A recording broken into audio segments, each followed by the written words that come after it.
গভীর রাতে শ্মশানের কাছের কোনো খাল পাড়ে মাছ ধরতে যাওয়া উচিত না। সময়টা ছিল বর্ষার শেষ দিকের এক আর্দ্র বিকেল। চারদিকে পানিতে ভরা জমি, কাদা আর নরম মাটির গন্ধে ভরে আছে বাতাস। গ্রামের পাশ দিয়ে বয়ে যাওয়া ছোট নদীটির পানি তখন অর্ধেক ভরা, আর সেই নদীর সঙ্গে যুক্ত সরু নালাটি কোমর সমান পানিতে টইটুম্বুর। নালার পাশেই দাঁড়িয়ে আছে এক বিশাল বটগাছ, যার ঝুলন্ত শিকড়গুলো মাটিতে নেমে এসে যেন অদ্ভুত এক অন্ধকারের ছায়া তৈরি করছে।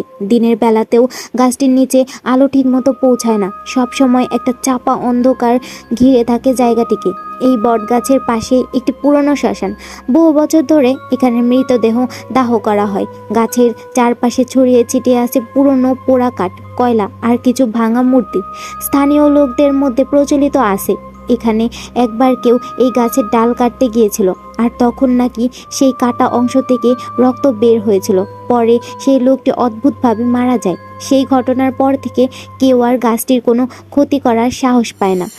রফিকুল, জাহিদ আর সাইফুল ছিল তিনজন অদম্য কৌতূহলী বন্ধু। রাতে মাছ ধরার প্রতি তাদের আলাদা এক নেশা ছিল।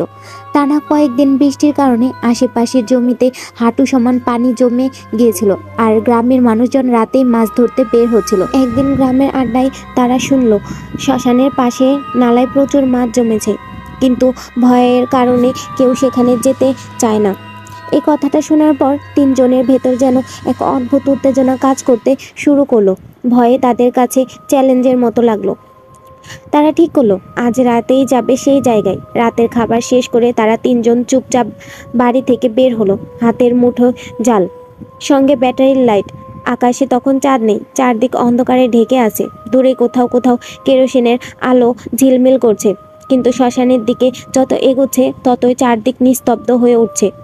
নালার কাছে পৌঁছাতে পৌঁছাতে রাত প্রায় 9টা। চারদিকে এমন নীরবতা যে মনে হচ্ছিল পৃথিবীতে আর কোনো মানুষ নেই, শুধু বাতাসের ঝাপটায় বটগাছের পাতার শব্দ শোনা যাচ্ছে। তারা গাছ থেকে কিছুটা দূরে নেমে মাছ ধরা শুরু করলো। আশ্চর্যজনকভাবে খুব সহজেই মাছ ধরা পড়তে লাগলো। প্রতিবার জাল তুললেই বেশ কয়েকটা মাছ উঠে আসছে। তিনজনই খুব খুশি হয়ে গেল। তারা নিজেদের মধ্যে বলতে লাগলো, এই জায়গায় তো প্রতিদিন আসা উচিত। মাছ ধরতে ধরতে তারা ধীরে ধীরে গাছের দিকে এগোতে লাগলো। মনে হচ্ছিল গাছের কাছাকাছি আরও বেশি মাছ আছে।